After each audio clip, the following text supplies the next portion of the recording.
നേരത്തെ ഒരു വണ്ടി കൊണ്ടുവന്ന് നിന്റെ കാറിന്റെ പിന്നിലിടിച്ചില്ലേ? അതേ ആ വണ്ടിയാ, എന്റെ വണ്ടി. അയ്യോ മാർക്കോ, അത് മാർക്കോടെ ആയിരുന്നോ? അത് ഞാൻ അറിഞ്ഞില്ലായിരുന്നു.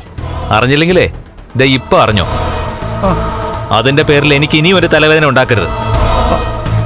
പിന്നെ ഞാനത് വെഹിക്കിൾ ഇൻസ്പെക്ടറോട് വിളിച്ച് പറഞ്ഞായിരുന്നു. സാരമില്ല, കുഴപ്പമില്ലെന്ന് ഞാൻ ഇപ്പൊ തന്നെ വിളിച്ചു പറഞ്ഞോളാം.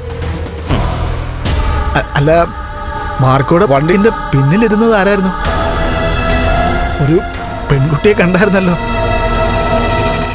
കൊച്ചു കള്ളൻ, അതുകൊണ്ടായിരിക്കും വിട്ടുപോയതല്ലേ? നിർത്തടാ, കൂടുതൽ സൂചിപ്പിക്കലൊന്നും വേണ്ട. ഇല്ല ഇല്ല. മലയ്ക്ക് പോയ കണ്ണൻ സാറിനെ ഞങ്ങളെയും കൊല്ലാൻ വേണ്ടി ആളെ വിട്ട ശേഷം നിന്നെയും മേഘനെയും ഞാൻ തെരഞ്ഞു നടക്കുക. അയ്യോ, ഒരു തവണ മേഘൻ എന്റെ കയ്യിൽ നിന്ന് തലനാരിഴയ്ക്കാ രക്ഷപ്പെട്ടത്. അയ്യോ, അത് എനിക്കതിനെ പറ്റിയൊന്നും അറിയത്തില്ല മാർക്കോ. പിന്നെ ആർക്കാ അറിയാവുന്നത്? ഇവൾക്കറിയോ? അല്ല അല്ല, അത് മോളിപ്പോ ബന്ധം പിരിഞ്ഞതുപോലെ കുടുംബത്ത് വന്ന് നിൽക്കുക. അതുകൊണ്ട് ഇനി കണ്ണനെ പറ്റിയോ അവന്റെ ആൾക്കാരെ പറ്റിയൊന്നും എനിക്ക് ചിന്തിക്കേണ്ട കാര്യം പോലുമില്ല.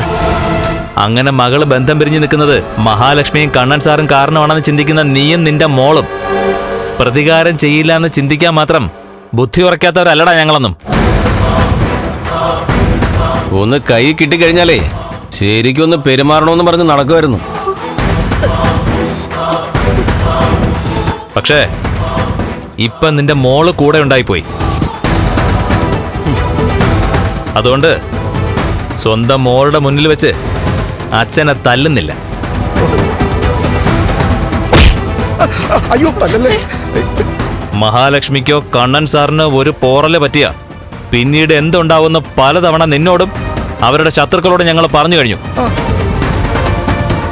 ഈ നിൽക്കുന്ന നിന്റെ മോളെ പോലും പിന്നെ നിനക്ക് ചിലപ്പോ കണി കാണാൻ പറ്റിയെന്ന് വരില്ല. കണ്ണൻ സാറിന്റെ മഹാലക്ഷ്മിയുടെ സംരക്ഷണം ഏറ്റെടുത്തിരിക്കുന്നത് ഞങ്ങളാ. മുരുകസേനയെ പോലെ ഞങ്ങൾ കൂടെ ഉണ്ടാവും.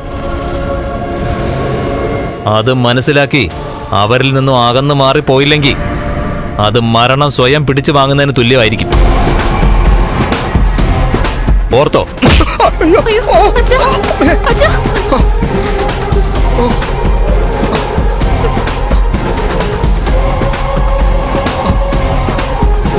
ദേ പറഞ്ഞതൊക്കെ നീയും മനസ്സിൽ വെച്ചോ. കാറിൽ തട്ടിയത് കേസായെങ്കിലേ നിന്റെ വീടിന് മുന്നിൽ നിർത്തിയിട്ടിരിക്കുന്ന കാർ അടിച്ച് പൊട്ടിക്കൂടാ ഞാൻ. കേസൊന്ന് ബലക്കട്ടെ. ഇല്ല, കേസില്ല. അത് ഞാൻ വിട്ടു മാർക്കോ. എങ്കിൽ നിനക്ക് കൊള്ളാം. പാടാ.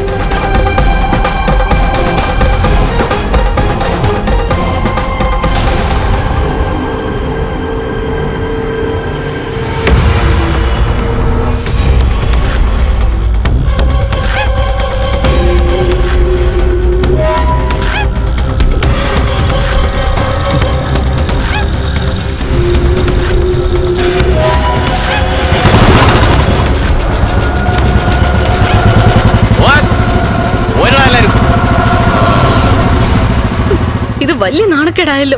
നടു റോഡിൽ വെച്ച അവൻ അച്ഛനെ എന്നെ അപമാനിച്ചത്. അതല്ല മോളെ, അവന്റെ ശക്തി എന്താണെന്ന് നന്നായിട്ട് തിരിച്ചറിയാവുന്നവനാ മോളെ ഞാൻ. മറിച്ച് എന്തെങ്കിലും പറഞ്ഞാ മോളുടെ മുമ്പ് വെച്ച് തന്നെ അവൻ എന്നെ തല്ലും. അത് നിന്നു കൊള്ളാനേ എന്നെ കൊണ്ടുപറ്റൂ. അവനെ തടഞ്ഞു നിർത്താനുള്ള ആരോഗ്യം എനിക്കില്ല. പിന്നെ എപ്പോഴെങ്കിലും അവനും അവന്റെ കൂട്ടുകാരനും വണ്ടിയിൽ ഇങ്ങനെ പോകുമ്പോ ടിപ്പറെടുത്ത് പിന്നാലെ പായണം. എന്നിട്ട് അവന്മാർ ഇടിച്ചിടണം. ലോറിയും ട്രെയിനും ഒക്കെ ഒറ്റക്കൈ കൊണ്ട് പൊക്കിയെടുക്കാൻ മനുഷ്യരായിട്ടുള്ള ആർക്കും പറ്റില്ല. അത് ചില തമിഴ് നടന്മാർക്ക് മാത്രമേ പറ്റൂ. അത് വിട്ടേക്ക്. മോളുവാ, കയറ്.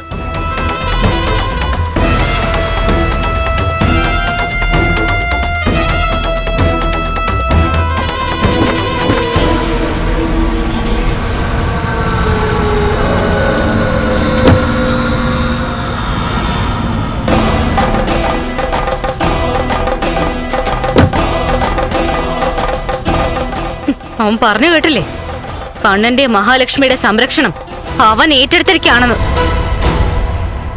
അവൻ പറഞ്ഞതിനകത്ത് സത്യമുണ്ട് മോളെ. നമ്മളിനി അവർക്കെതിരെ നീങ്ങുമ്പോൾ ഇങ്ങനെ ചില മാരണങ്ങൾ പിന്നാലെ ഉണ്ടെന്ന് ഓർത്തേ പറ്റൂ.